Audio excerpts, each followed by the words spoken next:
మన రక్షకుడైన యేసుక్రీస్తు నామములో అందరికీ వందనాలండి.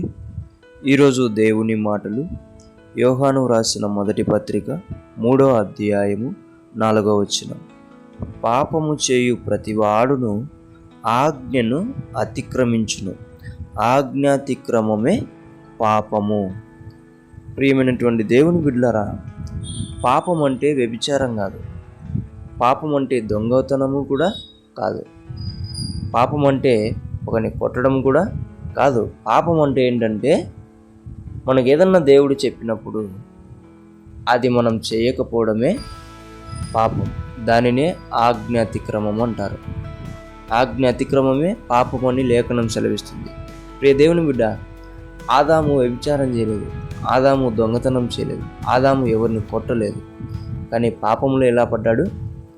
దేవుడు చెప్పిన మాట వినకోకుండా తిరిగాడు. కాబట్టి పాపము అక్కడ మొదలైంది. అయితే ప్రియమైన దేవుని బిడ్డలారా, మనము పాపంలో పడకుండా ఉండాలి అంటే మొట్టమొదటగా మనతో ఎప్పుడు ఉండే దేవుని మాట మనం వినాలి. అలాగుననే నీతో ఎల్లప్పుడూ కనిపిస్తూ నీతో ఉండే వ్యక్తులు, తల్లిదండ్రుల మాట మనము వినాలి.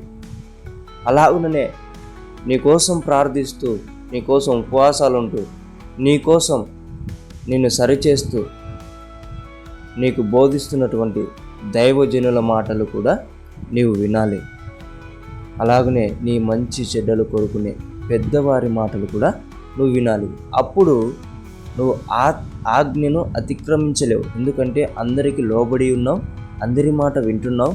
కాబట్టి అక్కడ ఆజ్ఞాతిక్రమం జరగదు, పాపము నీవు చెయ్యలేవు. కాబట్టి ప్రియమైన దేవుని బిడ్డలారా, ఎప్పుడు నీతో ఉండే దేవుని మాట నువ్వు వినడం నేర్చుకో. అందరి మాట నువ్వు వింటావు. ఆమేన్. దేవుడి మాటలను దీవించును గాక. ప్రార్థించుకుందాం. దేవా, మీకు వందనాలు, స్తోత్రాలు.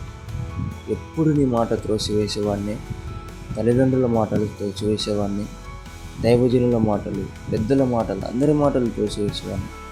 ఆజ్ఞను అతిక్రమిస్తూ పాపంలో పడిపోయిన నన్ను నాతో మాట్లాడి, రోజు నుంచి ప్రతి ఒక్కరి మాట గౌరవించి, ప్రతి ఒక్కరి మాట అది మంచిదైతే అది వివేకం కలిగి నడుచుకున్నటకు నాకు శక్తిని, జ్ఞానమును, వినగలిగే విధేయతను నాకు అందించమని యేసు నామములో ప్రార్థిస్తున్నాం తండ్రి.